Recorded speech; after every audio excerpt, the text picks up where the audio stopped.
அன்பான நேயர்களுக்கு வணக்கம். மே 1 பகல் 1 மணிக்கு கடக லக்னத்தில் ஜல ராசியில் குரு ரிஷபத்திற்கு பயிற்சியாகிறார். மலைக்கோள் சுங்கன் மே 19 குருவுடன் கூட இருக்கிறார்.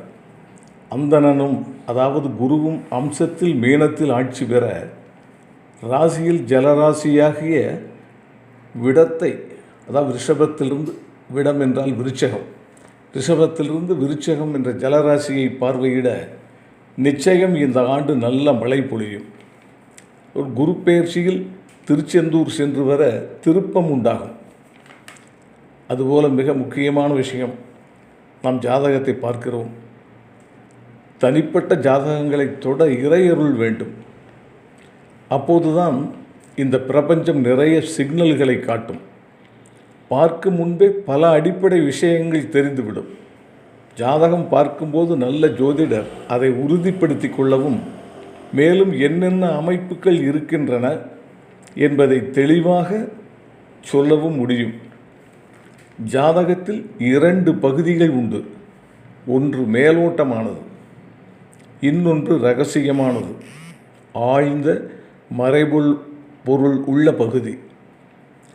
இதில் முதலாவது பகுதியை பார்த்து எல்லாம் ராஜயோகமாக தெரிகிறது என்று சொல்லிவிடலாம். இது ஜாதகரை உற்சாகப்படுத்த உதவும். இது மேலோட்டமான பகுதி. சரியாக ஆழமாக கடலின் ஆழத்தில் முத்து இருப்பது போல ஆழமாக பார்க்காவிட்டால் அது காணல் நீர் போல் ஆகிவிடும். இரண்டாவது பகுதி தான் விசேடமானது. அது 7 தலைமுறையில் நடந்த விஷயங்களையும் சம்பவங்களையும் அதனால் ஏற்படும் தொடர் விளைவுகள் நல்லதாகவும் தொடர்ந்து வரலாம், சில தோஷங்களும் தொடர்ந்து வரலாம். அதை காட்டக்கூடியது. அதை பார்த்து சொன்னால்தான் ஜாதகத்தின் அஸ்திவாரம் பலமானதா என்பது தெரியும். இல்லை என்றால் பலப்படுத்த என்ன செய்ய வேண்டும் என்பது தெரிந்து கொள்ள முடியும். இப்படி நான் பெற்ற நூற்றுக்கணக்கான அனுபவங்களில் முதலில் ஒன்றை சொல்லுகிறேன். சென்னை விஜயா மருத்துவமனையில் ஒரு நண்பர் என்னிடம் ஜாதகம் பார்க்க வேண்டும் என்றார். தனக்கு வேலை போய்விட்டது, தன் மகளுக்கு திருமணம் தள்ளிக்கொண்டே போகிறது, எப்போது அமையும், இந்த 2ஐயும் தான் கேட்க வேண்டும் என்றார்.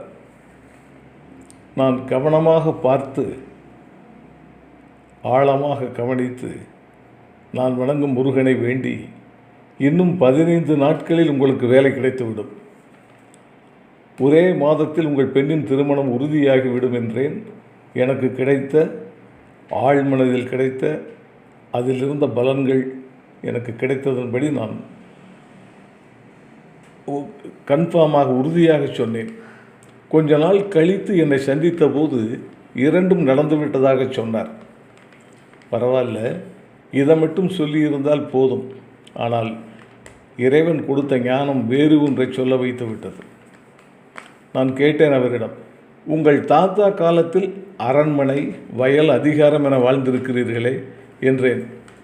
ஆமாம் ஆமாம் என்றார். அந்த அரண்மனையின் வட்டாரத்தில் ஒரு புற்று கோவிலில் ஒரு சக்தி வாய்ந்த தெய்வம் இருந்தது, சர்ப்பம் வாழ்ந்து வந்தது. அதை கொன்று விட்டீர்களே, அதற்கு அடுத்த வாரத்திலிருந்து ஒவ்வொரு சொத்தாக விற்று நடுத்தெருவுக்கு வந்து விட்டீர்களே என்றேன். அவர் மிகவும் ஆச்சரியப்பட்டு அவரின் அம்மா சொன்ன நிகழ்ச்சியை சொன்னார். அவர்களுக்கு நன்செய் நிலம் இருந்தது. நெல் சாகுபடி செய்வார்கள். அந்த நெல்லை வேக வைத்து அண்டாவில் கொட்டுவார்கள். அதை இறக்கி வைக்க அண்டாவிற்கு அளவான குழி ஒன்று இருக்கும். ஒரு முறை நெல்லை வேக வைத்து வெந்தவுடன் இறக்கி அந்த குழியில் வைத்து விட்டார்கள். கொஞ்ச நேரம் கழித்து நெல்லை களத்தில் கொட்டுவதற்காக அண்டாவை தூக்கிய போது பார்த்தால் அந்த தெய்வீக சர்ப்பம் உள்ளே இறந்து கிடந்தது. அதுதான் அவர்கள் தோட்டத்தில் புற்றில் இருந்த சர்ப்பம். அதிலிருந்து ஒரே வாரத்தில் வயலை விற்று விட்டார்கள். பிறகு ஒவ்வொரு சொத்தாக போய்விட்டது உண்மை. அதன் பின்பு இவர் வெளிநாடு சென்று வேலை தேடி அலைந்து சிரமப்பட்டு பிறகு வந்து இங்கு வேலையில் இருந்து அந்த வேலை போன போதுதான் என்னை சந்தித்தார். சரியான தீர்வும் சொன்னோம். இப்பொழுது அவர்கள் குடும்பம் நல்ல முறையில் வாழ்ந்து கொண்டிருக்கிறார்கள்.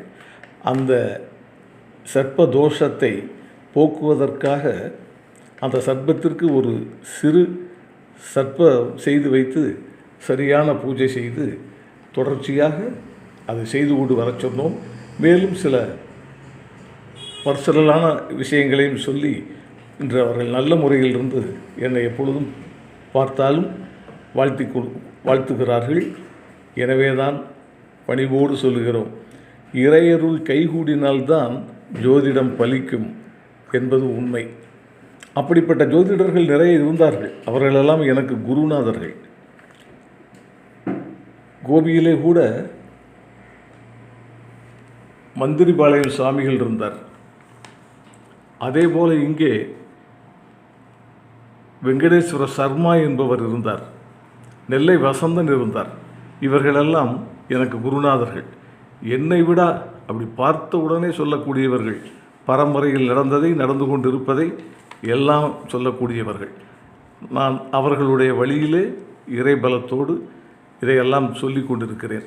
நன்றி, வணக்கம்.